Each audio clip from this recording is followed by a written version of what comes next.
Bonjour à tout le monde, bienvenue. C'est un plaisir de vous voir tous ici. Alors, je vais avancer tout doucement dans la présentation. J'espère que les dernières personnes qui devaient nous rejoindre sont avec nous. Donc aujourd'hui, on va parler de résilience face au changement climatique et plus spécifiquement de la résilience du secteur horticole du secteur agroalimentaire en général. Donc j'ai avec moi pour cette session un expert de Côte d'Ivoire, Monsieur Noël Zidago, qui va pouvoir nous introduire le sujet, donner tout ce qui est le contexte par rapport à cette présentation. Et par la suite, nous aurons aussi Monsieur Kelly Sindani qui nous rejoindra du Kenya, de EGA, pour nous partager le témoignage d'une entreprise. Je ne vais pas m'attarder beaucoup plus longtemps sur la présentation. Je reprendrai la parole moi à la fin pour revenir du coup sur le côté Covid. Comment est-ce qu'on peut agir par rapport à ces questions plus pratico-pratiquement. Et à la fin de la séance, vous aurez aussi un moment pour poser vos questions et pour qu'on y réponde. N'hésitez pas à déjà poser vos questions dans le chat. Moi, je vais essayer de les relever au fur et à mesure et peut-être qu'on répondra à certaines d'entre elles en cours de séance. Vous avez aussi un bouton questions et réponses si vous souhaitez pour utiliser pour pouvoir poser vos questions. Ben, Noël, je vais te laisser la parole, euh, si ça va pour toi. Ouais, merci Laura. Bonjour à tous et à toutes. Je suis Noël Zidago, expert colite en matière de changement climatique. Je suis très heureux d'être ici avec vous afin de partager, euh, d'échanger sur les problématiques en matière de lutte contre le changement climatique. Donc, mon intervention va s'articuler autour de trois points: les causes et les causes et les conséquences du changement climatique, les stratégies contestées en matière d'atténuation et d'adaptation au changement climatique, et la justice climatique, les pertes et dommages. Tu peux avancer, Laura? Alors, comme vous le savez tous, le secteur horticole et l'agriculture en général est vraiment sensible aux effets du changement climatique.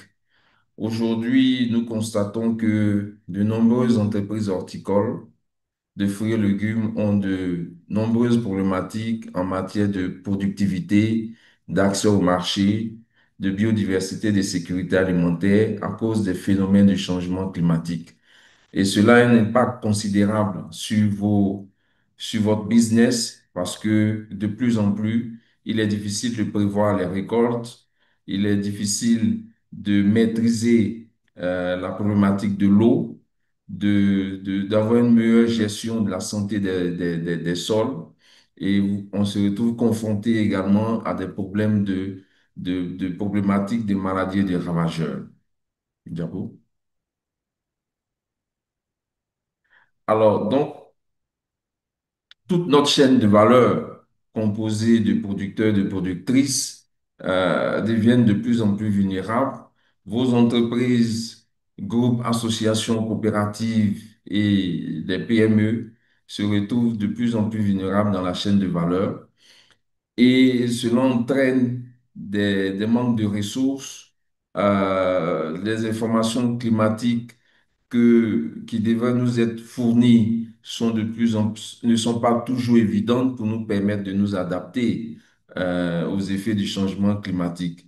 Mais ce qu'il faut retenir, c'est que nous avons une véritable opportunité de pouvoir bâtir des systèmes agricoles durables, des systèmes alimentaires durables et de pouvoir accroître notre compétitivité dans un environnement dans lequel nos entreprises, vos PME se retrouvent et vous devez arriver à être plus performant et de continuer à mener vos activités. Et donc, avec le COLIT, il s'agira d'intégrer les pratiques innovantes d'agroécologie, les pratiques climato-intelligentes et durables dans vos chaînes de valeur afin de pouvoir être compétitif, d'accroître votre compétitivité et de pouvoir mettre en place des systèmes agricoles durables. Alors, dans la préparation de cette session, j'ai parcouru un certain nombre de documents et il y a une série d'innovations qui m'ont permis de vous partager et de savoir que une enquête qui a été conduite par le Centre de commerce international a montré que 1360 petites et moyennes entreprises d'Afrique subsaharienne et 68% d'entre elles ont indiqué que les risques environnementaux représentent un facteur important et donc 48% des exportateurs de fruits et légumes investissent déjà dans les systèmes de prévention, dans les systèmes innovants contre les inondations et des mesures d'adaptation et seulement 39% sont des non-exportateurs. Et ça, ce sont des informations qui listent vraiment les opportunités, la dynamique du secteur. Et c'est très important aussi de savoir que parmi les exportateurs de fruits et légumes, il y a beaucoup d'entre vous, 48%, qui ont déjà pris à cœur, qui ont déjà mis en œuvre des actions en matière de lutte contre le changement climatique. Alors, donc, les PME qui exportent sont plus susceptibles aujourd'hui de s'investir dans l'adaptation au changement climatique, ce qui est aussi compréhensible avec les normes privées telles que Global Gap ou Rainforest Alliance qui ont des exigences auxquelles vous devez vous conformer en matière de pratiques durables en matière ou également aussi de changement climatique. Donc, cela illustre également aussi que vous avez des activités, que vous réalisez des activités en matière de résilience face au changement climatique.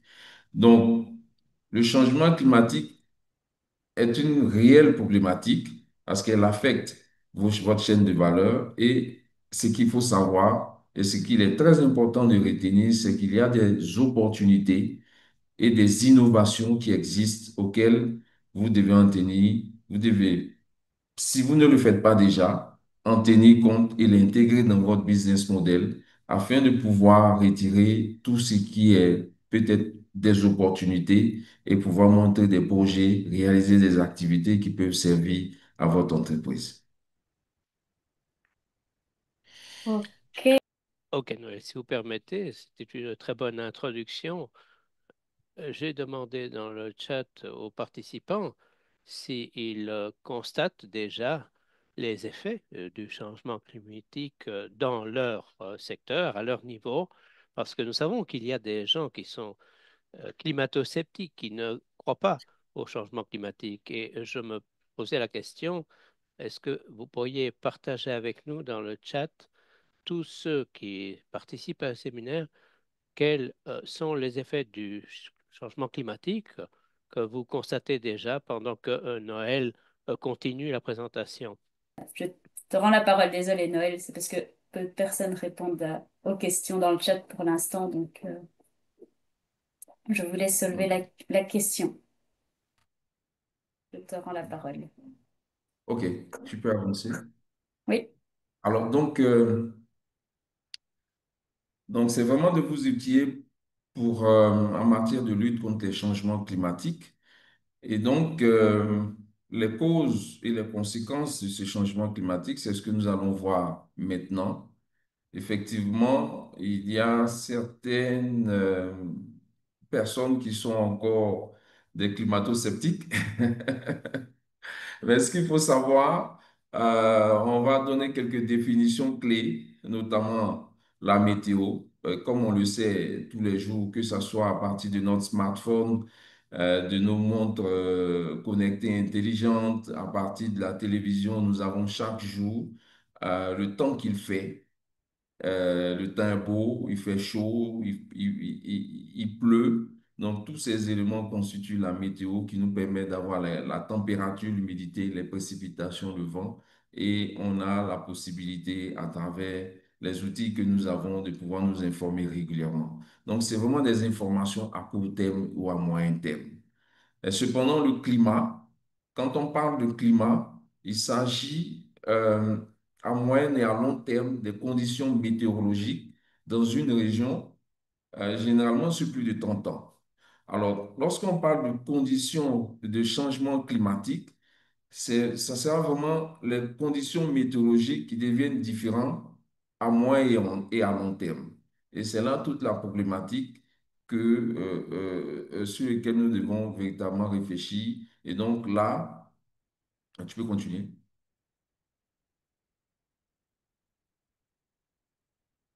Voilà.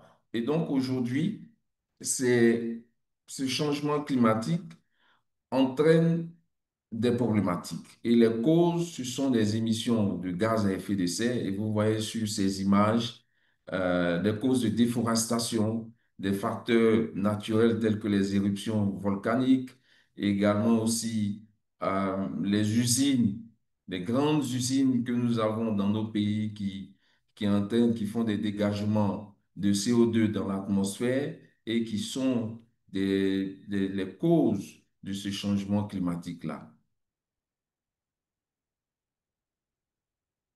Alors, et donc, toutes ces causes vont entraîner des perturbations, et là, on va le ressentir sur des sécheresses assez longues, sur des précipitations courtes ou bien très longues, ou bien des augmentations, des baisses et des augmentations de température, des saisons sèches prolongées ou bien moins prolongées.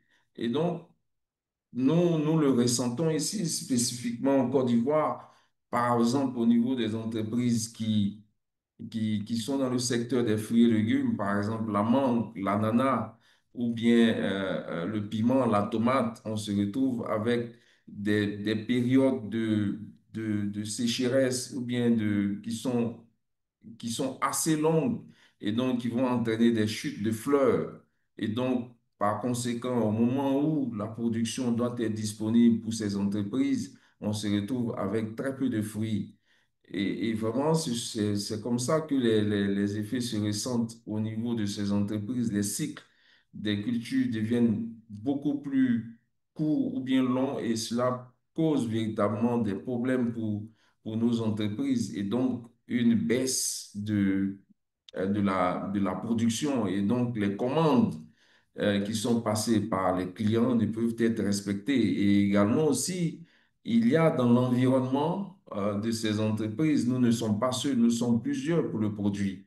Et donc, ces entreprises doivent pouvoir sourcer les produits et il y a cette incertitude et cela pose une problématique au niveau de la rentabilité des entreprises.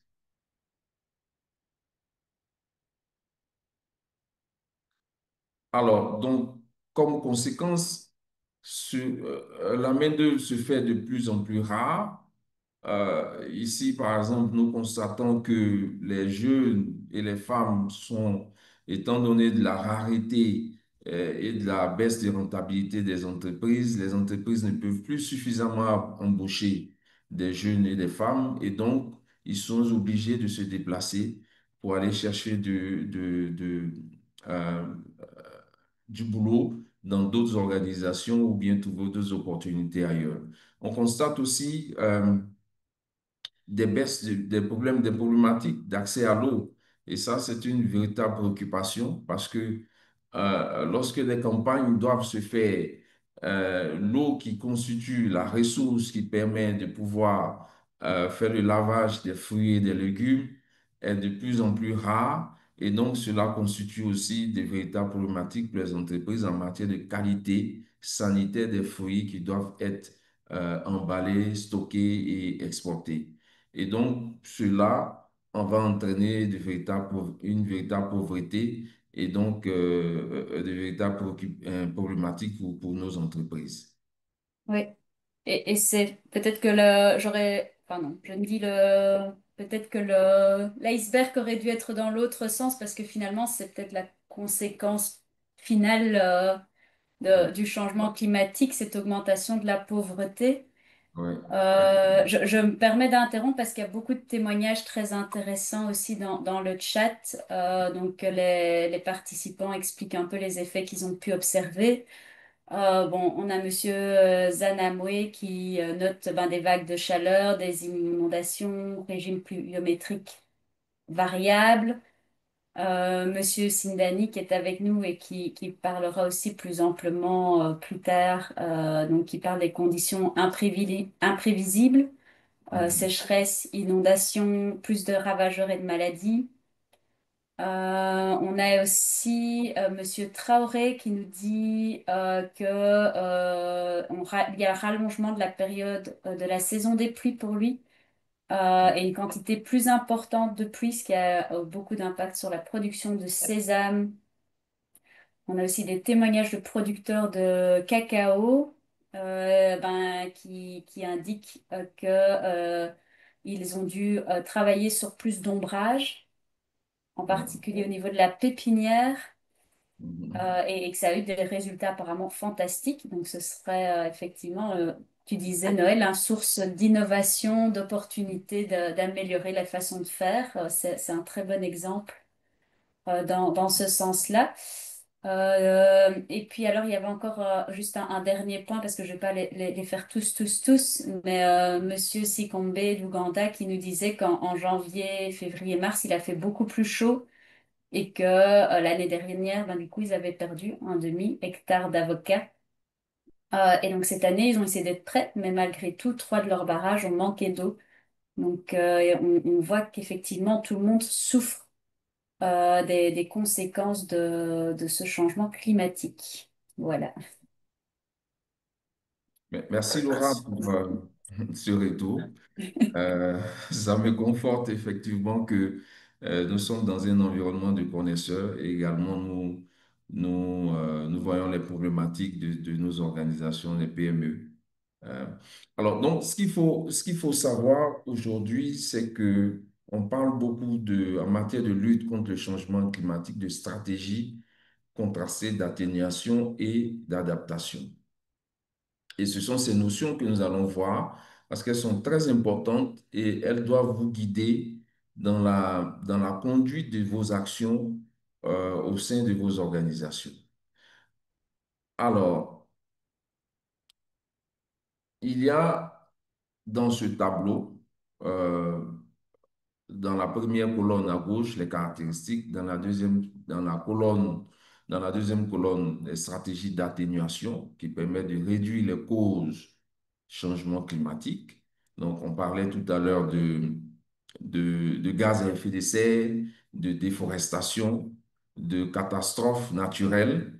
Et il y a, sur la colonne à droite, en matière d'adaptation, nous avons la gestion des impacts des causes des causes et des effets du changement climatique. Alors, donc, l'atténuation vise à réduire les causes à l'origine de ce changement climatique. Donc, le dégagement dans l'atmosphère des gaz à effet de serre, la déforestation. Alors,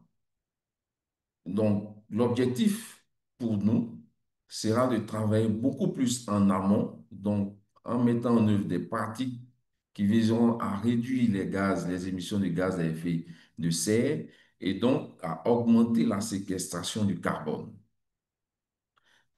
Lorsque nous sommes dans l'adaptation, c'est-à-dire en aval, nous allons réduire la vulnérabilité de ces conséquences-là en travaillant beaucoup plus en local. Donc, on va renforcer la résilience face à ces impacts au changement climatique.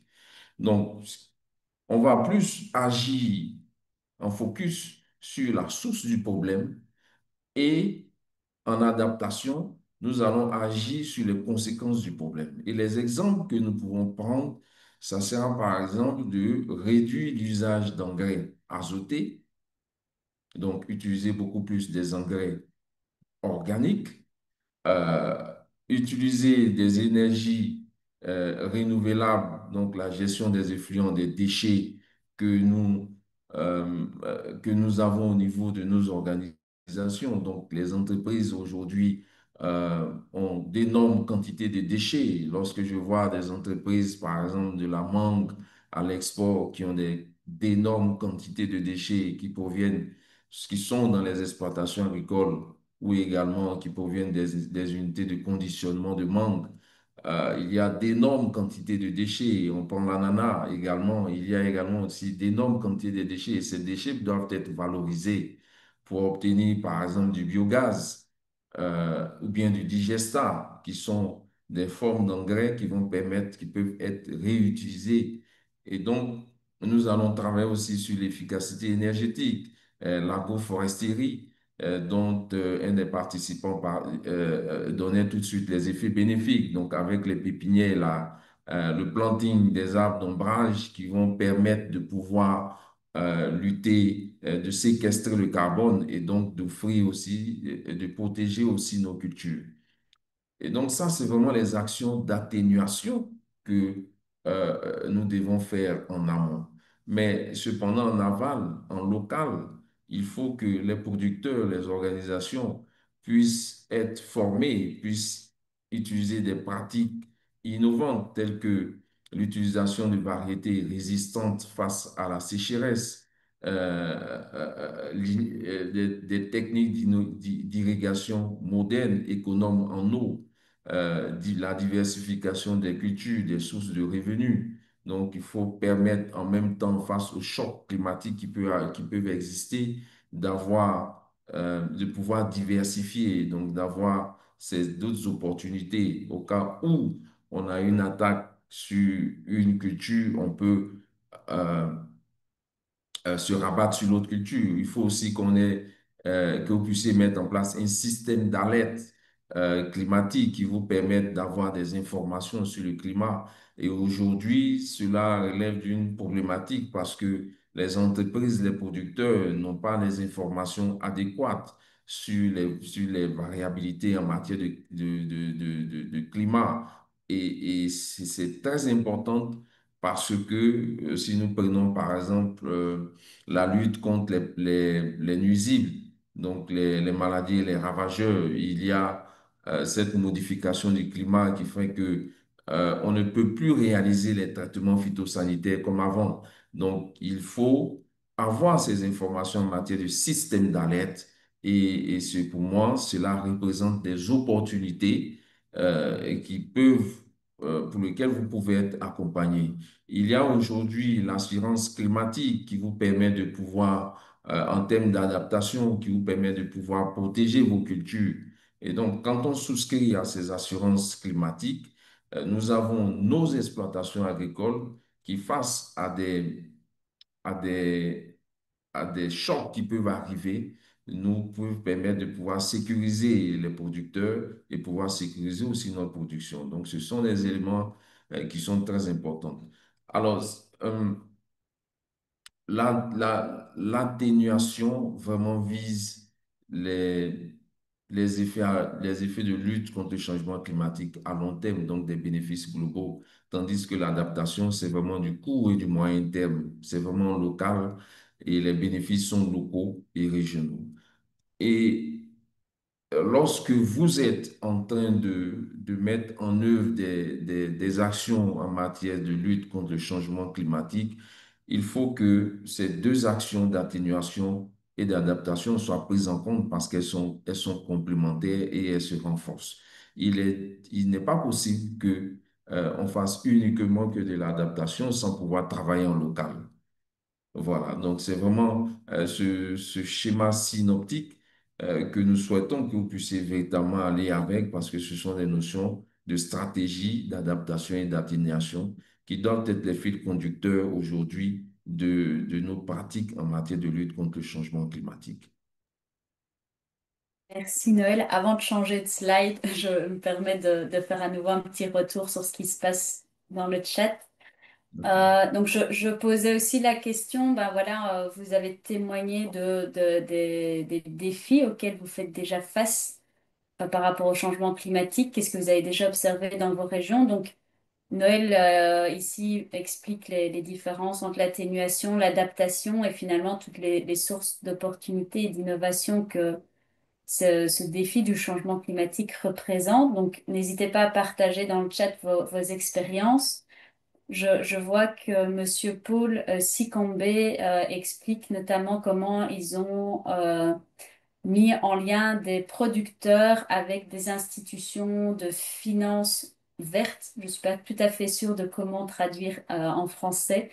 Green Finance Institution et des institutions de microcrédit qui offrent des solutions, enfin des crédits, j'imagine, avantageux pour les solutions qui visent à lutter contre le changement climatique. Alors, c'est un sujet en tout cas super intéressant. J'ai dû un peu réfréner, moi, Noël, dans les sujets ici parce qu'il y avait beaucoup à dire. Mais effectivement, la question du financement de toutes ces pratiques est une question importante qui, je pense, pourra faire là l'objet d'un webinaire quasi à lui seul, peut-être avec notre département Access to Finance. Voilà, je vous laisse compléter et je rends la parole à Noël. Désolée. OK. Alors, donc on va aborder la problématique de la justice climatique et des pertes et dommages. Euh, tu peux avancer? Alors, tout ce contexte est aujourd'hui encadré par des cadres juridiques et politiques. Il est évident que nous parlons de durabilité et sans un cadre réglementaire qui va régir l'ensemble des politiques et des stratégies, il est difficile de pouvoir mettre en œuvre toutes ces stratégies d'atténuation et d'adaptation. Alors donc, ces politiques et les normes sont vraiment essentielles pour orienter les efforts d'atténuation et d'adaptation au changement climatique. Et donc, aujourd'hui, il y a des accords cadres, des accords internationaux tels que la NUCED et le protocole de Kyoto qui ont vraiment jeté les bases en matière d'action mondiale sur la lutte contre le changement climatique. Et vous savez que nous, au niveau de la COP, nous avons commencé par euh, la COP 1 et aujourd'hui, nous sommes au niveau de la COP 25. Et donc, ces actions vont vraiment superviser la mise en œuvre de l'action climatique mondiale. Et donc, parallèlement à ça, nous avons aussi nos normes volontaires privées telles que Fairtrade, l'agriculture biologique, Rainforest, Global Gap qui vont accompagner, qui vont encourager les pratiques durables et la conformité localement et pouvoir aussi rassurer les consommateurs. Alors, donc aujourd'hui, il y a la réglementation de l'Union européenne sur la déforestation, le UDR, qui garantit que les produits importés ne sont pas liés à la déforestation. Donc, les entreprises doivent aujourd'hui pouvoir tracer depuis euh, la parcelle du producteur, donc la plantation du producteur, avoir les coordonnées GPS, arriver à faire des polygones pour connaître la superficie de l'exploitation et donc s'assurer que ces espaces utilisés par l'entreprise ou par le producteur ne sont pas à l'intérieur ou bien à proximité des aires protégées ou bien des forêts classées. Donc, toutes ces dispositions doivent être prises aujourd'hui par les entreprises pour garantir la conformité à la nouvelle réglementation de l'Union européenne. Il y a la directive CS3D sur la diligence raisonnable qui va imposer la transparence dans vos chaînes d'approvisionnement afin de réduire les impacts environnementaux. Donc, ces directives sont également très importantes parce que vous devez communiquer sur votre process d'approvisionnement de produits et de conditionnement le long de votre chaîne de valeur. Et ça doit être, ça doit être transparent et cette directive donne des indications. Et la mise en œuvre de ces cadres réglementaires, de ces normes privées et de ces réglementations EUDR, CSD 3D permettent de pouvoir garantir des pratiques durables et de contribuer et d'atténuer les risques climatiques. Alors, donc, ces normes privées vont vraiment encourager des pratiques responsables pour permettre de respecter, de gérer les ressources naturelles et de réduire les émissions de gaz à effet de serre. Et ils vont vous permettre de répondre aux exigences des consommateurs et de la réglementation en matière de durabilité et aussi favoriser l'intégration des pratiques durables et de renforcer la résilience des systèmes agricoles. Je veux même rajouter aussi les sensibilisations, la formation de votre personnel, de vos producteurs, l'intégration de la dimension genre dans vos systèmes, genre et jeunesse, parce que ces ressources humaines doivent être capacitées, doivent pouvoir être intégrées dans le dispositif que vous mettez en matière d'adaptation et d'atténuation, les services écosystémiques. Donc, les services que la nature nous rend doivent également aussi être pris en compte et également aussi la finance climatique. Donc, avoir cette capacité de monter des projets innovants, les technologies innovantes aujourd'hui qui existent en matière, par exemple, d'irrigation, de drones, dont toutes ces informations, tous ces éléments doivent également aussi intégrer dans vos chaînes de valeur pour vous apporter de la valeur ajoutée. Et tous ces éléments ne doivent pas être réduits au silence, mais vous devez devoir pouvoir communiquer sur les pratiques résilientes que vous mettez en place pour pouvoir produire des aliments sains et sûrs, durables dans vos chaînes de valeur. Voilà. Hey.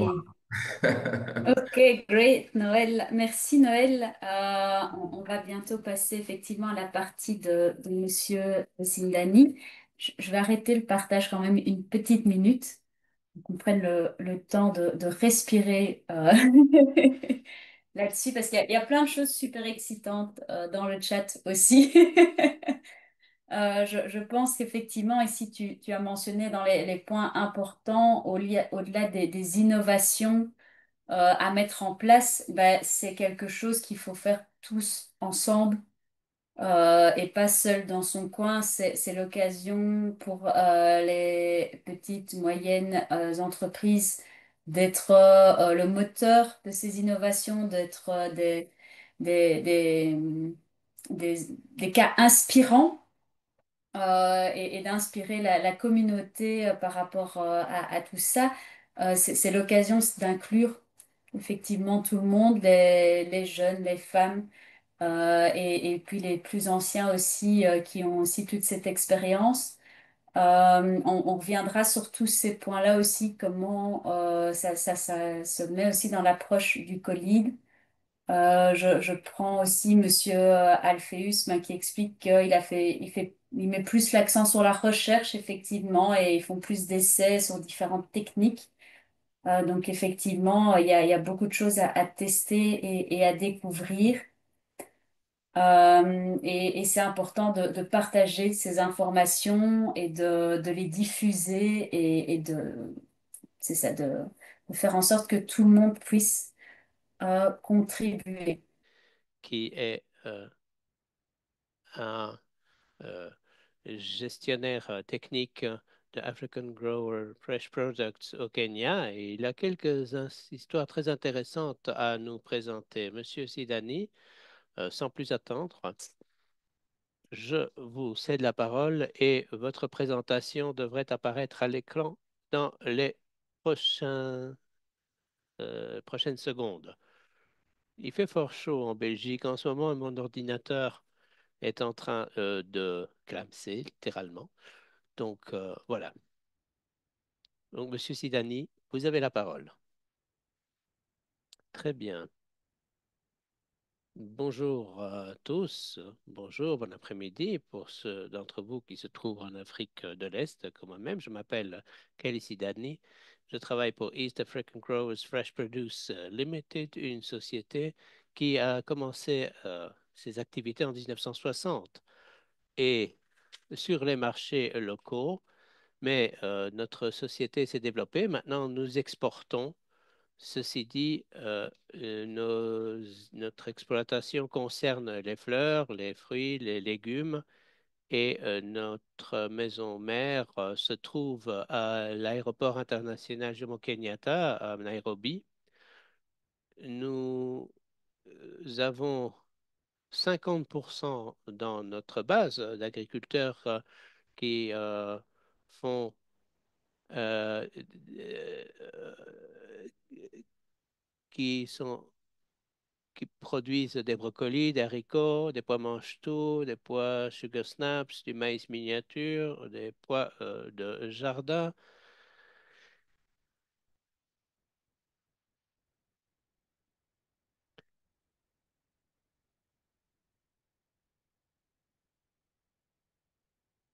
Dans, sur cette diapositive, vous voyez quels sont les effets du changement climatique. Et ce qu'a dit Noël était vraiment du bon travail. Il a mentionné, entre autres, les changements climatiques observés, les conditions météorologiques imprévisibles et l'impact que cela a eu sur, avec la sécheresse, les inondations, les températures qui augmentent. Ceci, bien entendu, a exercé une pression sur nos cultures et a généré des pertes économiques, en particulier lorsqu'il y a des sécheresses, des inondations et également des perturbations de la chaîne d'approvisionnement. Maintenant, comment est-ce que notre société a réagi, ou comment s'est-elle adaptée, plutôt dit, au changement climatique? Ou qu'avons-nous fait? L'agroécologie, qui a déjà été mentionnée, est une des approches que nous utilisons. L'irrigation efficace également. Nous avons un projet que nous avons réalisé en ce sens. Et puis, le choix des variétés. Et lorsque vous connaissez plus les régimes climatiques, vous pouvez réduire, vous pouvez adapter vos cultures pour qu'elles soient plus résistantes aux maladies fongiques. Et pendant l'été, les saisons sèches, vous avez beaucoup d'insectes, donc il faut chercher des variétés qui sont plutôt résistantes à ces ravageurs.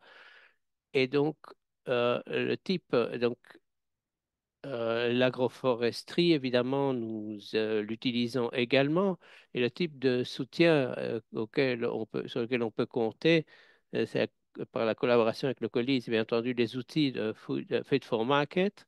Pour la formation euh, et le financement, par exemple, pour des projets comme l'irrigation de l'avocat, avec de l'irrigation de précision.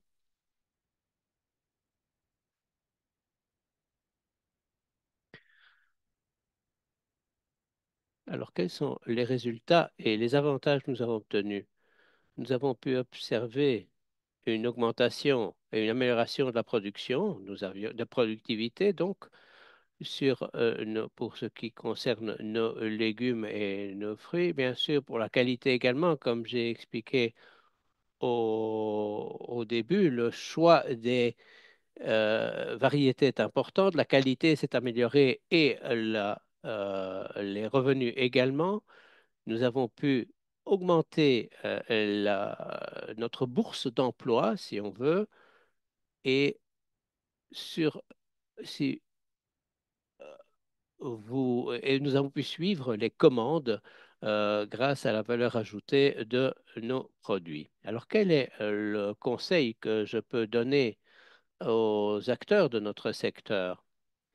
Ben, d'une part, nous aurions tous voulu connaître tous ces éléments liés au changement climatique bien plus tôt, euh, parce que ça nous aurait peut-être, avec des interventions précoces, de nous préparer mieux au changement qui se présentait.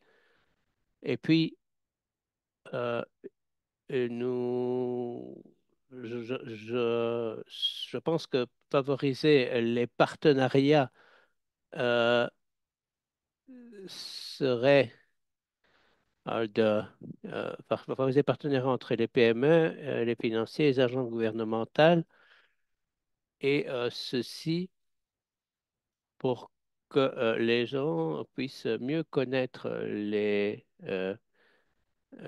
changements climatiques. Et ensuite, lorsque nous sommes confrontés au changement climatique, le fait qu'il y ait des partenaires avec les PME et les financiers peuvent être d'une grande aide. Alors, notre activité agricole, comme je l'ai présenté au début, implique une série de ressources naturelles et bien entendu, les changements climatiques euh, peuvent, entre autres, générer des événements météorologiques extrêmes. Alors, avec la fréquence et l'intensité de ces phénomènes, comme les sécheresses, les inondations et les tempêtes, euh, ces événements, en se stabilisant, en diminuant à long terme, ne vont que laisser une trace. Donc, il nous faut des interventions opportunes qui pourraient avoir un impact positif. Merci beaucoup. Oui, merci beaucoup, Monsieur Sidani. Puis-je vous demander si vous pourriez revenir un instant sur le projet d'irrigation de l'avocat? Parce que je pense que c'est un projet assez innovant, un système d'irrigation assez innovant que vous avez euh, mis en œuvre. Est-ce que vous pourriez donner quelques détails sur cette irrigation? Oui, nous avons installé des gadgets euh, de prise de mesures technologiques au niveau du tronc de l'arbre et un système d'irrigation souterrain, de sorte à ce que vous n'irriguez que lorsque l'arbre en a vraiment besoin. Et ce dispositif que nous avons placé est également une station météorologique qui va prendre des informations sur le climat sur une période de temps. Et ceci nous a permis de euh, jouer sur le diamètre de l'arbre en fonction des régimes climatiques et en même temps voir ce qui se passe lorsque l'arbre reçoit trop d'eau ou n'en a pas assez. L'irrigation ne se produit que lorsque la plante a vraiment besoin d'eau. Bien entendu, il s'agit d'un projet pilote et nous examinons également quels sont les avantages, quelle est la production que ce système produit face à une plantation sans ce système d'irrigation. Et ceci nous a permis de nous mettre en ligne avec les normes établies par Global Gap et les outils que pouvez employer euh, dans vos régimes d'irrigation. Très bien, merci beaucoup. Je vois M. Apeus du Nigeria dans le chat qui serait très intéressé à collaborer avec vous pour pouvoir développer ce type de solution à son niveau. Eh bien, merci beaucoup. Vous pouvez me mettre en rapport avec le représentant local qui trouvera certainement euh, sera d'une précieuse aide pour installer le projet et vous aider en ce sens. Oui, je suis assez sûr que vous avez le même manager de projet euh, dans ce projet et ce serait magnifique si votre histoire, votre réussite puisse se répliquer au Nigeria. Monsieur Sigambe demandait également s'il pouvait visiter vos installations. Oui, je peux partager mon adresse email qui nous permettra de communiquer euh, par email. Et si il souhaite une visite, bien entendu, nous serons très heureux de lui montrer comment nous avons travaillé et comment ça nous a aidé. Et je chercherai ce qui se... je surveillerai cela de près parce que notre recherche d'innovation a participé dans votre solution. Monsieur Sikombe, si vous avez l'occasion de passer par le Kenya, Monsieur Sidani sera très heureux de vous accueillir. Merci beaucoup, Monsieur Sindani. Alors, le Sénégal, Monsieur Diatta, est également intéressé par votre système. Très bien. Alors, ne nous quittez pas, Monsieur Sindani, parce que je vais maintenant vous présenter la manière dont le colis peut vous accompagner pour ce genre de solution et également sur le type de solution que vous pouvez utiliser pour l'adaptation ou l'atténuation. J'ai également vu dans votre présentation pardon, que vous utilisez les outils du colis. Peut-être que vous pourrez donner un exemple pratique euh, de ce que je vais partager moi à mon tour avec le reste des participants. Donc, je vais continuer en anglais, même si mon français est meilleur, mais simplement pour pouvoir maintenir un équilibre dans les présentations. Comment est-ce que le COLID peut vous accompagner en matière de changement climatique? Le COLID fait pas mal de choses et ce n'est pas toujours facile de comprendre comment nous pouvons apporter notre soutien. Donc, euh, les webinaires peuvent également être très intéressants pour apporter des connaissances sur le sujet, des témoignages, et c'est également une manière de mieux vous faire comprendre comment vous pouvez tirer parti de tous nos services. Noël vous a présenté deux approches en ce qui concerne le changement climatique. Vous pouvez soit l'atténuer, soit vous adapter. La plupart du temps, on fait les deux choses, on utilise les deux approches. Mais j'ai également vu une question, et je reviendrai dessus plus tard, mais j'ai vu la question de savoir comment peut-on atténuer le risque d'inondation. Quelles sont les stratégies d'atténuation lorsqu'il s'agit de d'inondation? C'est le genre de question qui est effectivement très importante parce que au-delà de ces deux stratégies, il y a trois niveaux de possibilités. Soit vous pouvez absorber le choc, ensuite il vous faut adapter à court terme, et puis pour passer si vous voulez vraiment être adapté à moyen et long terme, il s'agit vraiment de transformer votre modèle d'entreprise. Et ça, c'est quelque chose que vous avez fait tout récemment, non pas à cause du changement climatique, mais à cause de la crise de la Covid. Parce que euh, il n'y avait plus de marché accessible à cause de la Covid et il n'y avait pas non plus de ressources humaines puisque tout le monde était obligé de rester à la maison, d'être confiné. Donc, il y a eu beaucoup de changements. Il a d'abord fallu donc absorber le choc. Il n'y avait plus de navires pour transport de conteneurs. Il n'y avait plus non plus de vols disponibles. Donc, il a fallu d'abord absorber le choc, puis la situation a évolué lentement, mais on s'est adapté pour trouver des solutions permettant de transformer nos produits pour pouvoir vendre plus sur le marché local.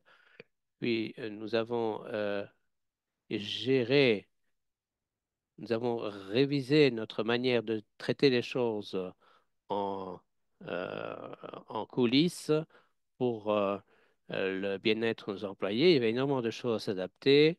On s'est transformé et avec la COVID-19, peut-être que tout le monde n'a pas suivi le même degré de transformation. Ceci dit, nous avons tiré des leçons de cette expérience et nous nous sommes rendus compte qu'il nous fallait réviser notre manière de travailler au cas où ce genre d'inconvénient se représenterait dans l'avenir, de ne pas nous retrouver dans une situation similaire à celle que nous avions connue à cette époque. Et que, donc, nous avons dû diversifier nos marchés ou les produits que nous mettions sur le marché et voir toutes les formes par lesquelles nous pouvions transformer nos entreprises et nos activités.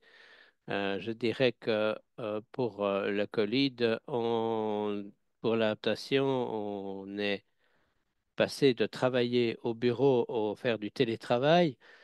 Et maintenant que le Covid est passé, on n'est pas repassé systématiquement au travail au bureau. Donc c'est une petite façon de s'adapter, de se transformer pour le long terme. Et c'est juste un exemple. Euh, je crois que pendant cette crise de la COVID-19, nous avons pu démontrer que nous étions à vos côtés, que nous avons pu absorber le choc. On a fait tout ce qu'on a pu pour vous donner des informations quotidiennes sur les containers, les satellites, ce qui entrait, ce qui partait, trouver des solutions, s'adapter. Euh, à court terme, on a préparé des sessions de formation pour pouvoir vous aider à développer et à réviser votre façon de faire, de maintenir vos activités à un certain stade. Nous avons dû vous aider également dans votre transformation. Tout ce que nous avons fait pendant la crise de la COVID-19 et nous pouvons faire la même chose pendant le changement climatique. Maintenant, tout ça, c'est très théorique, mais d'un point de vue pratique, j'essaie de résumer sur cette diapositive tout ce que nous pouvons faire. La première chose, bien entendu, c'est sensibiliser les acteurs comme nous faisons dans les sessions comme celle d'aujourd'hui. Je suis assez sûr que la plupart des sujets que nous avons couverts aujourd'hui, vous y étiez déjà sensibilisés, mais en partageant l'information, en écoutant et en écoutant le témoignage de Monsieur Sindani et en écoutant Monsieur Zidago, vous avez certainement encore appris pas mal de choses et c'est très important. Ensuite, la deuxième étape, ce serait de tester des méthodes de production adaptées. Notre département de recherche et d'innovation euh, travaille très fort là-dessus. Puis, euh, ce département essaye de trouver des solutions pour atténuer l'impact euh, et de se préparer à ce qui peut arriver. Parce qu'il faut être réaliste. On ne va pas pouvoir arrêter le changement climatique du jour au lendemain. Il nous faut atténuer et nous adapter. Et puis, il faut également diffuser les connaissances pour favoriser la mise à l'échelle. Donc, comme Noël avait dit tout à l'heure, il est très important d'organiser des démonstrations, de publier des résultats, de partager l'information. Et puis, nous sommes là également pour vous aider à éviter ce qui sera ingérable et de gérer ce qui ne sera pas évitable avec une formation technique et une assistance technique. Je peux vous donner comme exemple des cas très pratiques parmi les choses que nous pouvons faire. En parlant de l'énergie, on peut vous donner des idées sur comment économiser l'énergie, comment euh, euh, produire notre propre énergie et réduire notre impact sur le changement climatique et également nos coûts, ou réduire notre empreinte carbone en réduisant la consommation de gaz et de pétrole. Par exemple, au colis, ce que nous faisons, c'est on fait un diagnostic du type d'énergie auquel vous avez recours. Une fois que ce diagnostic peut se faire par un exercice d'auto-évaluation ou par un diagnostic spécifique en cette matière. Puis nous organisons une formation dans ce domaine qui est organisée en ligne assez fréquemment, au moins une fois par an, en particulier lorsqu'il s'agit de la consommation énergétique. Nous vous indiquons ce qu'il faut surveiller, la manière dont on peut faire des économies d'énergie.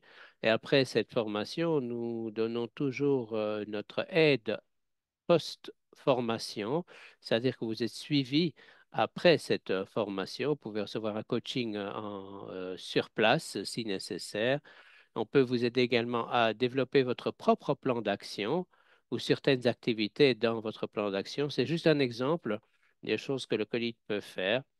Nous apportons notre soutien à l'implantation de techniques d'irrigation innovantes ou pour un plan de gestion de la biodiversité. Donc, en réalité, il y a pas mal de choses possibles à notre niveau. Et si vous n'avez pas de temps pour une formation ou si ces formations ne se déroulent pas à un moment où vous êtes disponible, et il est toujours possible de suivre des cours à votre propre rythme. Nous avons une thématique consacrée à l'environnement. Vous trouverez tout ce dont vous aurez besoin pour le changement climatique. Nous avons un cours d'introduction sur le changement climatique où vous retrouverez, mm, mais de façon un peu plus détaillée, ce que nous vous avons présenté aujourd'hui. Et puis, vous verrez comment ces cours à votre propre rythme peuvent vous aider dans ce domaine. Nous avons également prévu et c'est quelque chose tout à fait nouveau pour le Colide et qui devrait commencer au début de l'année prochaine. Mais donc, comme je disais, nous avons prévu d'organiser des cours en ligne ouverts à tous ou un MOOC, un Massive Open Online Course, pour vous permettre à tous de participer dans une formation, à partager et à renforcer vos capacités, vos compétences lorsqu'il s'agit de s'adapter et d'atténuer le changement climatique. Une dernière chose, en fait, ce n'est que le troisième point qui concerne le partage et l'inspiration. Nous avons dit qu'il est important que vous puissiez partager entre vous les solutions innovantes que vous avez à proposer, mais il faut que vous sachiez que le COLID a également cette responsabilité de partager cela par la lettre COLID News, mais également par notre plateforme AgriInnovator où vous pouvez trouver des collègues avec lesquels vous pouvez échanger. Et puis, il y a également des sessions innovation qui sont organisées par notre département et notre réseau d'alliances où vous trouverez des témoignages qui pourraient être source d'inspiration, comme celui que vous avez entendu de Monsieur Sindani aujourd'hui. Et je dis finalement, je voudrais arriver à la fin de ma présentation, je suis encore qu'au point 4 et puis je vais encore arriver au point 5. Donc, la faciliter le financement. Vous savez que le COLID ne finance pas des infrastructures lorsque l'on parle de déployer un système d'irrigation innovant, par exemple. Nous ne pouvons pas payer les matériaux, mais nous avons accès à un département financier qui peut vous aider à préparer un plan commercial et à préparer un dossier à soumettre à une institution financière. Et pour il y aura un webinaire sur les changements climatiques qui va passer en revue tous ces accès au fonds. Et Monsieur Sindani, si vous voulez partager votre exemple à ce moment-là, vous serez bienvenu. Je suis presque assez sûr que nous trouverons d'autres sujets intéressants à partager avec vous pendant cette période. Et puis la dernière chose que le COLID fait également et qui est assez importante, c'est le plaidoyer et le lobbying. Nous sommes participants de l'initiative Fair Miles où nous défendons pour le secteur agroalimentaire et horticole dans le monde entier, parce que l'une des choses qu'on entend assez souvent, c'est que vous devriez manger des produits locaux, parce que lorsque vous mangez des bananes qui viennent bon, j'ai dit des bananes, mais ici c'est des haricots princesses qui viennent du Kenya. Elles doivent voyager pas mal de kilomètres pour arriver en Europe. Et ici en Europe, c'est quelque chose qu'on produit également. Et on ne peut pas comparer les produits sur la façon dont ils ont été transportés au supermarché. Donc là aussi, on fait pas mal de travail pour défendre le droit des producteurs et de nous assurer qu'ils ne doivent pas payer les erreurs que d'autres ont commises. Je pense que c'est quelque chose qui est assez important également, dont il faut tenir compte aujourd'hui. Et maintenant, je suis arrivé à la fin de ma présentation et j'ouvre maintenant la période de questions-réponses. Il nous reste maximum 20 minutes pour pouvoir répondre à vos questions et résumer le webinaire aujourd'hui. Vous avez donc la parole si vous avez euh, quoi que ce soit à demander. Vous pouvez soit poser votre question dans le chat, vous pouvez également la poser dans la rubrique questions et réponses. Vous pouvez également prendre la parole en levant la main. Et si vous me permettez, Noël, est-ce que je peux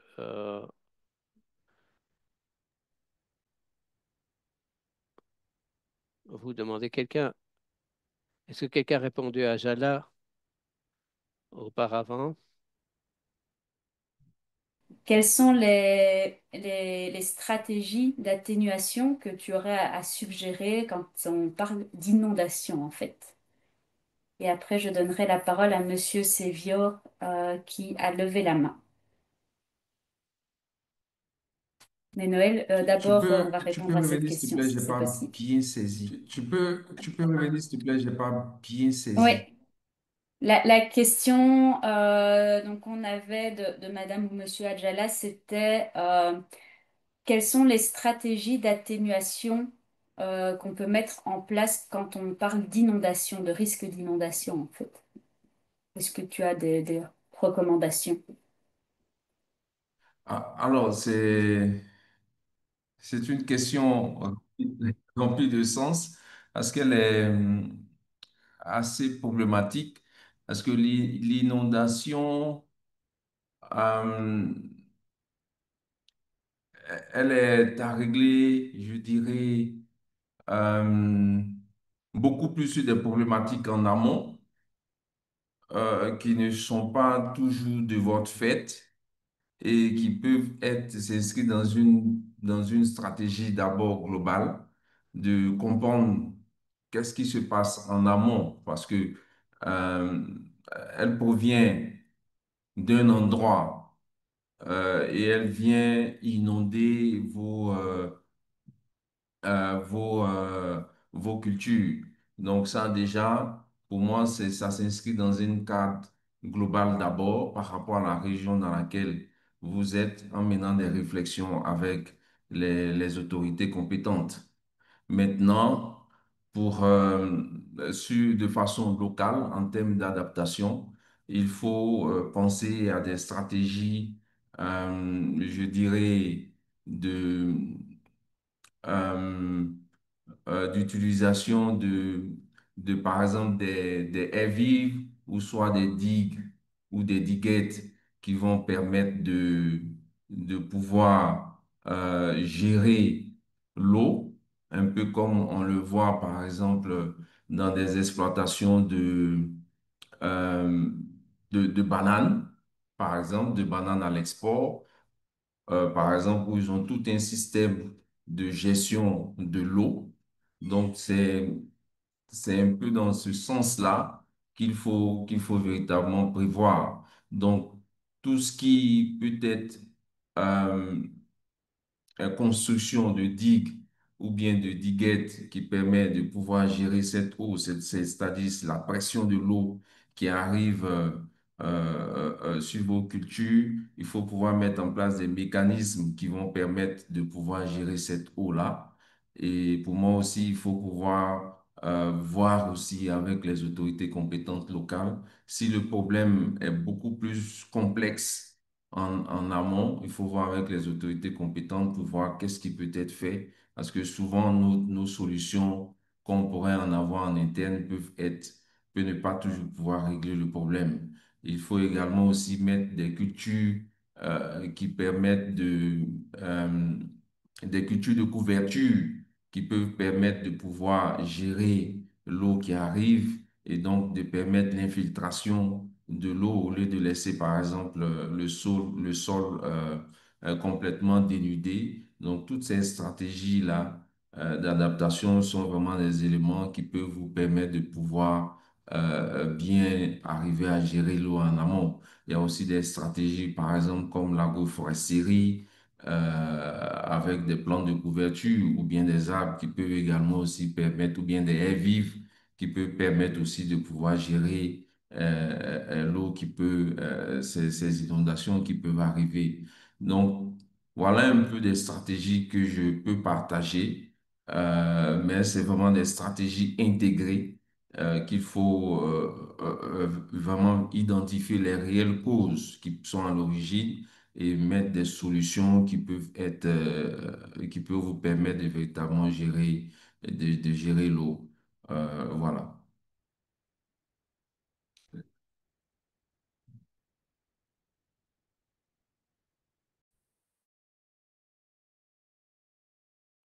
Je vais maintenant donner la parole à Sevio Akposa du Ghana. Donc, vous pouvez ouvrir votre micro et poser votre question directement aux panélistes. Vous êtes basé au Ghana. Merci beaucoup.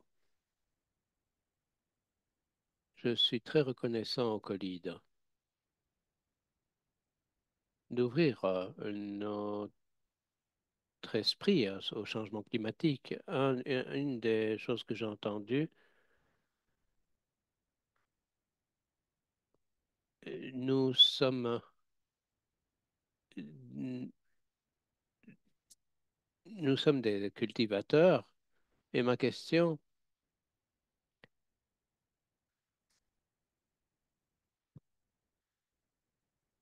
nous avons plus des problèmes de sécheresse que des problèmes euh, d'inondation, pardon. Les sécheresses et pas de pluie acide. Donc, nous n'avons pas de ressources. Et comment le colis peut-il nous aider à utiliser le système d'irrigation de sorte à pouvoir répondre aux demandes du marché de l'exportation? Voilà. Est-ce que vous pouvez préciser, s'il vous plaît, parce que je ne suis pas sûr d'avoir bien compris. Vous avez déjà un système d'irrigation ou vous voudriez en installer un? Oui, nous aimerions en installer un. C'est-à-dire, et nous avons trouvé qu'il était difficile de calculer la quantité d'eau à utiliser en utilisant un système d'assurance. Ça pourrait être une solution. Parce que vraiment, nous n'avons pas d'assurance pour nos euh, fermes. Donc, s'il y avait un système d'irrigation, ça nous permettrait de lutter aux situations de sécheresse. Merci beaucoup pour votre question. Elle arrive vraiment au bon moment. Donc, si vous êtes déjà partenaire bénéficiaire du COLID, je devrais vérifier cela très rapidement, mais mon système est un peu lent. Mais je suppose que vous êtes déjà un partenaire COLID puisque vous êtes ici. Nous avons une session de formation en ligne qui sera organisée se mettre sur la gestion hydrique. En septembre, nous avons une session spécifique que nous sommes sur le point de lancer sur la gestion hydrique. Donc, mon premier conseil, ce serait de vous inscrire euh, ou que vous le demandiez une inscription pour la personne responsable d'irrigation, de sorte à ce qu'il puisse la suivre et ça renforcera ses compétences dans ce domaine et Cette formation, comme j'ai expliqué, sera suivie d'une période de soutien après la formation, de post-formation. Donc, la personne qui s'inscrit pourra suivre la session complète et puis aura des tâches, des devoirs à réaliser à la fin de cette formation et il y aura des instructions qui seront données à tous les participants pour que vous puissiez travailler sur les défis spécifiques auxquels vous êtes confrontés maintenant et de pouvoir appliquer ce que vous avez appris dans la formation à votre cas particulier ou à votre organisation. Donc ça pourrait être une première manière, mettons, par laquelle le COLID pourrait vous apporter son soutien. Et puis, je dirais que ça dépendra un peu de l'évolution du projet ou du projet que vous avez avec nous, mais il y a peut-être des activités sur mesure qui pourraient convenir à votre organisation. J'imagine que pour le Ghana, il se pourrait que vous ayez vu euh, Delania tout récemment, qui était au Ghana en juin. En juin. Oui, oui, je l'ai rencontré. Oui, donc vous connaissez, vous êtes déjà en rapport avec Delania. Il serait vraiment la personne avec Agnès qui pourrait vous dire exactement ce qui convient et ce que le colis peut faire pour votre organisation. Il y a bien entendu d'une part le soutien collectif que nous pouvons fournir et ils peuvent également vous fournir le lien pour la session de formation dont je vous ai parlé. Est-ce que ça répond à votre question?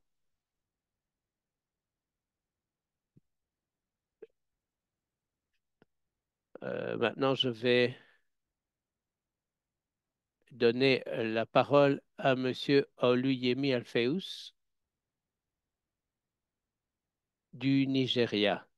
Si je me souviens bien, vous êtes la personne qui a présenté son témoignage sur le cacao. Merci, Laura. Oui, je travaille sur le cacao et je fais ma recherche dans le domaine horticulture. J'ai fait mon doctorat sur le cacao et pour atténuer les effets du changement climatique en augmentant la densité d'ombrage. Alors, ma question est, est-ce qu'il y a une manière pour nous de d'avoir des informations? Est-ce qu'il y a une manière de partager notre information sur ce qui a été fait dans certaines régions ou dans certains domaines pour atténuer les effets du changement climatique, parce qu'il y a énormément de choses qui peuvent être faites pour atténuer les effets du changement climatique. Mais est-ce qu'il y a un département de recherche auquel nous pouvons nous adresser pour obtenir des informations euh, mais avec qui nous pouvons partager nos informations? Oui, votre question a également été soulevée, je pense, par Monsieur Zanamwe dans euh, la rubrique questions-réponses où il demandait comment il pouvait mettre en rapport avec les assistants de recherche sur place. En ce qui concerne la communication de ce qui a été fait, je vous dirais inscrivez-vous à la newsletter.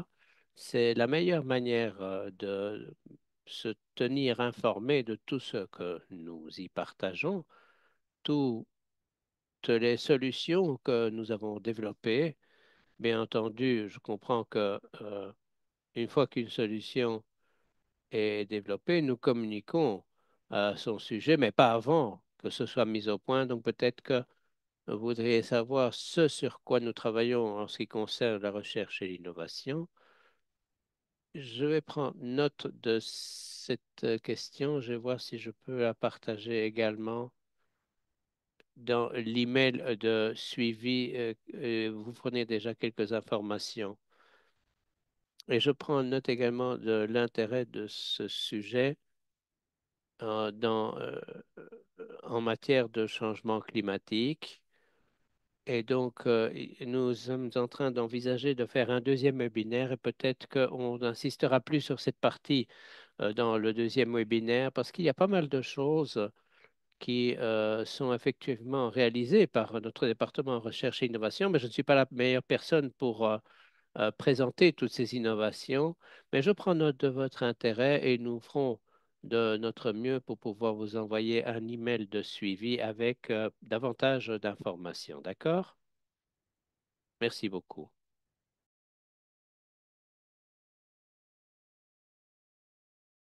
Je vois qu'il y a pas mal de questions également qui ont été posées dans le chat. Alors, j'en vois une ici qui s'adresse à Noël, encore une fois. Et bien entendu, Noël, vous pourrez préciser si c'est ou non votre domaine d'expertise. La question qu'on a dans le chat, c'est comment les agriculteurs peuvent-ils obtenir des restitutions de crédit carbone? L'Afrique étant moins industrialisée, elle contribue moins à la pollution du climat et libère, enfin, elle contribue moins à la pollution du climat et devrait donc du coup pouvoir libérer, j'imagine, plus de carbone. Ça fait écho au sujet sur la justice climatique. Je ne sais pas si tu as un élément de réponse à apporter à Oui, Eunice. en effet, effectivement, les agriculteurs peuvent bénéficier de crédits carbone. En effet, il y a toute une législation, réglementation qui est en train d'être mise en place par les États subsahariens, en particulier, puisque je sais de la Côte d'Ivoire. Il y a un cadre réglementaire qui est en train d'être mis en place pour pouvoir arriver à structurer toutes les actions qui sont mises en œuvre par les producteurs. Mais il y a des initiatives locales qui accompagnent les producteurs pour pouvoir bénéficier euh, d'une prime liées à leurs efforts lorsqu'ils mènent des actions en matière de lutte contre le changement climatique. L'une des actions phares que nous observons, par exemple, c'est lorsque les producteurs acceptent de planter des arbres d'ombrage dans leurs exploitations agricoles. Donc, le suivi, donc sur le planting, le suivi de ces arbres pendant un cycle, une durée de 1 an, 2 ans, 3 ans, ils peuvent bénéficier d'une prime spéciale parce que si, lorsque ces arbres survivent face aux différents chocs, ils vont contribuer justement à la ces arbres contribueront à la séquestration du carbone, vont contribuer à la biomasse du sol, donc vont contribuer aussi à la réduction des émissions de gaz à effet de serre.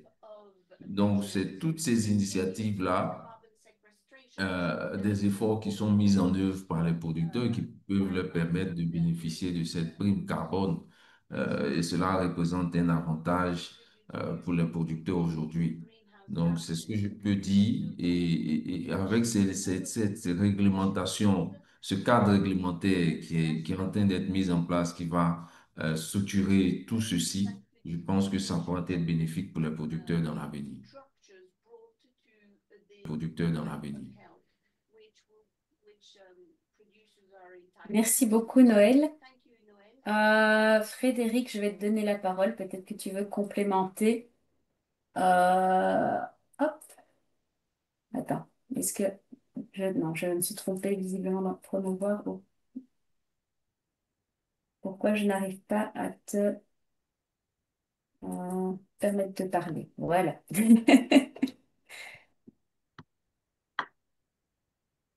Frédéric, donc un collègue assistance technique basé au bureau Oui, à Lomé. Voilà. oui. Salut Laura, c'est moi, c'est pas Frédéric. Je me suis Ah! connecté en fait avec Frédéric. Oui, effectivement. Le nom est Oui, trompeur. C'est notre ouais. collègue Parce Fobadega. que ok, je voulais juste ajouter à confirmer ce que Noël a dit. Donc pour les producteurs pour avoir accès au crédit carbone aujourd'hui, il y a deux mécanismes principaux. Il y a les marchés carbone volontaires et les marchés carbone réglementés. Et le marché carbone réglementé est généralement géré par l'État, les États. parce que c'est beaucoup plus cher et c'est beaucoup plus strict en termes d'informations à produire, en termes de procédures. Et donc, l'État peut mettre en place, les États mettent en place des projets à partir desquels ils obtiennent des financements et sur ces financements, ils font des rétributions aux parties prenantes, aux bénéficiaires, aux acteurs locaux, dont souvent les producteurs. Et maintenant, sur le marché carbone volontaire, les entreprises de production, les producteurs peuvent eux-mêmes faire certifier leurs activités, leurs projets et vendre leurs crédits sur le marché volontaire. Mais c'est une démarche aussi qui doit être certifiée et accréditée par des organismes qui sont désignés par chaque au niveau de chaque État, il y a des organismes et des organismes de certification qui existent suivant la réglementation du pays.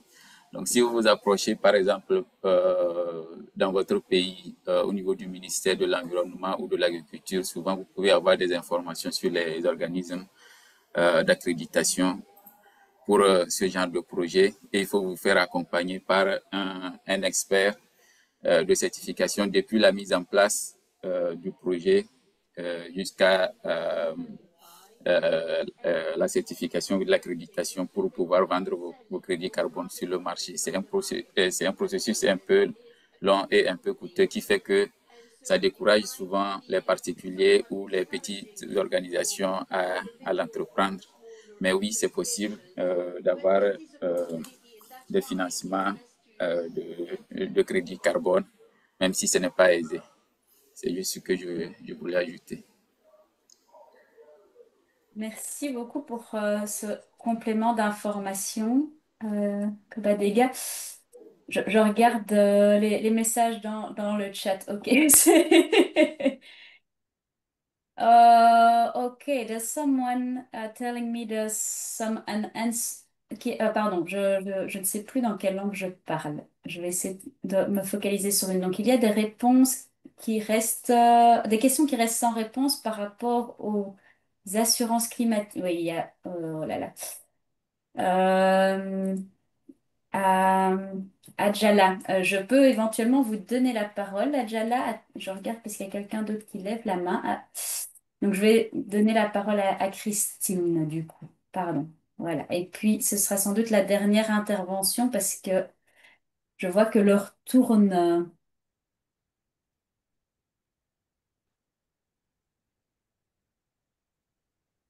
Euh, Mrs. Donc, Chisana, the Madame floor is Christine yours. Chizana, c'est à vous à prendre la parole. If you want to speak. Non, ah, on a perdu. Donc, je vais donner la parole à Adjala, qui avait beaucoup de questions en suspens. Oui, je vous remercie. Oui, il y avait des questions auxquelles on n'avait pas répondu et qui portaient justement sur l'assurance climatique. Comment s'y prendre? Que devons-nous savoir en la matière? Vous savez,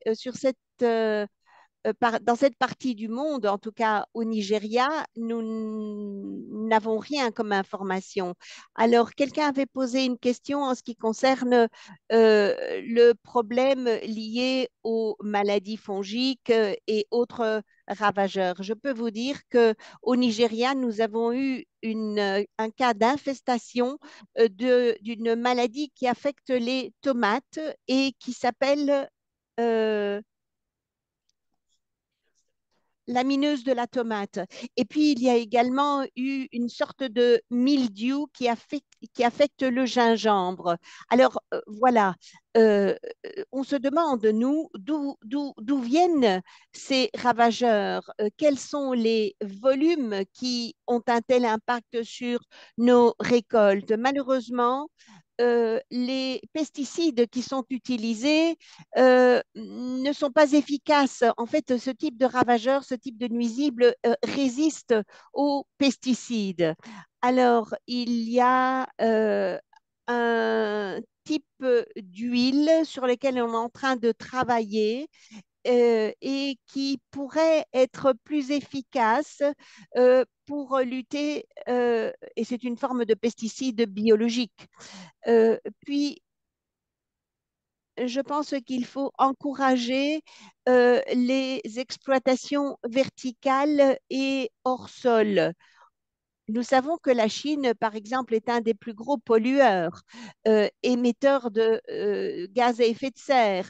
Et qu'est-ce que l'on fait pour essayer d'encourager donc l'agriculture hors sol, verticale, surtout en milieu urbain? Alors, merci pour cette question. En ce qui concerne les pesticides, je sais que c'est une très haute priorité pour le département recherche et innovation. Nous avons des collègues qui travaillent d'arrache-pied pour faire en sorte qu'un nouveau produit puisse être homologué et mis sur le marché et qui sera également reconnu pour pouvoir faire l'objet d'exportation. En tout cas, je sais qu'il y a beaucoup de questions, notamment sur la question de l'assurance. Je vais peut-être donner la parole à Noël. Oui, merci. Merci, Laura.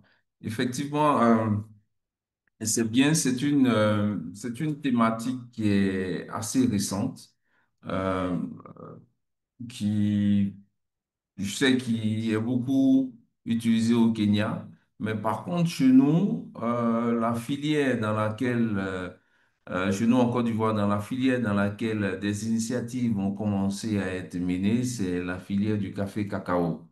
Et donc, il y a, par exemple, une assurance qu'on appelle l'assurance indicielle qui, qui va permettre de définir des critères pour assurer la production.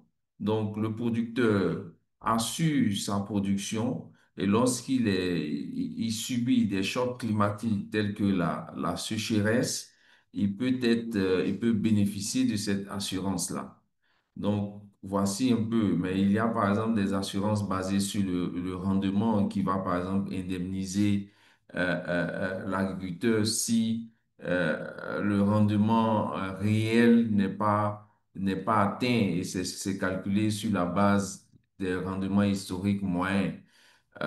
Donc voici un peu, c'est une, c'est un- c'est une thématique aujourd'hui qui prend de plus en plus de la place pour pouvoir rassurer effectivement les agriculteurs, les entreprises sur comment est-ce qu'ils peuvent gérer les chocs qui peuvent arriver et donc pouvoir mieux accompagner les producteurs, garantir aussi leur production. Et donc, en termes de financement agricole, ce sont des éléments aussi qui rassurent également aussi les banques.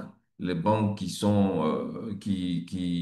ont vraiment des problématiques en matière de risque agricole, qui ont du mal à pouvoir calculer et donc accompagner les producteurs, les entreprises au niveau d'un accès au financement. Donc, l'assurance agricole est une opportunité et c'est un secteur dans lequel on peut véritablement s'insérer. Mais j'avoue qu'aujourd'hui, elle ne fait pas, je pense pas, plus de 5 années dans lesquelles elle s'intègre dans les chaînes de valeur agricole.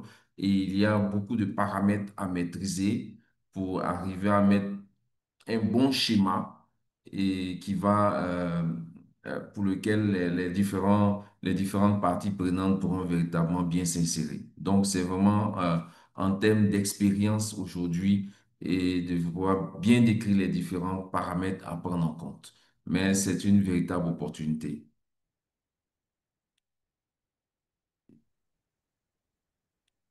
Merci beaucoup, Noël. Monsieur Jalla. Je réalise bien qu'on n'a pas répondu à toutes les questions, mais le temps tourne et il est tout doucement temps de mettre fin au webinaire. C'est toujours frustrant, je trouve, de terminer la session sans avoir pu répondre à tout le monde. Et d'un autre côté, ben, ça démontre vraiment de l'intérêt du sujet et de la nécessité de continuer à échanger sur cette thématique. Ce que je peux déjà vous proposer de faire, je l'envoie directement dans le chat parce que je vois par exemple que Eunice dit qu'il est intéressé d'avoir un appui pour les producteurs d'avocats sur les carbon credits. Je sais il y a d'autres questions qui n'ont pas spécialement été résolues. Donc je vous invite si vous le pouvez, c'est à revenir vers la boîte mail support@colit.link. Précisez si possible votre organisation et votre pays. Comme ça, on pourra vous rediriger vers la personne en charge du pays beaucoup plus facilement. Et ben, on pourra vous revenir de cette façon-là, de façon plus individuelle par rapport à vos questions et à vos besoins et très pratico-pratiquement comment Colide peut vous appuyer par rapport à la question du changement climatique pour améliorer votre résilience. Je remercie ben, nos speakers, nos intervenants d'aujourd'hui.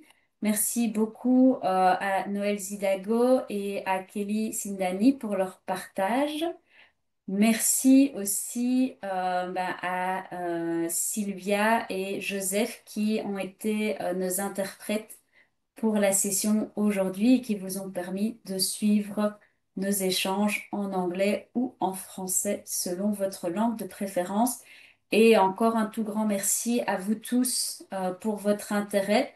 Que vous soyez une PME, des consultants, des services de recherche, des instituts de formation ou tout autre type d'organisation, c'est toujours un plaisir de vous avoir parmi nous et de pouvoir échanger sur des sujets ben, aussi importants pour le secteur horticole.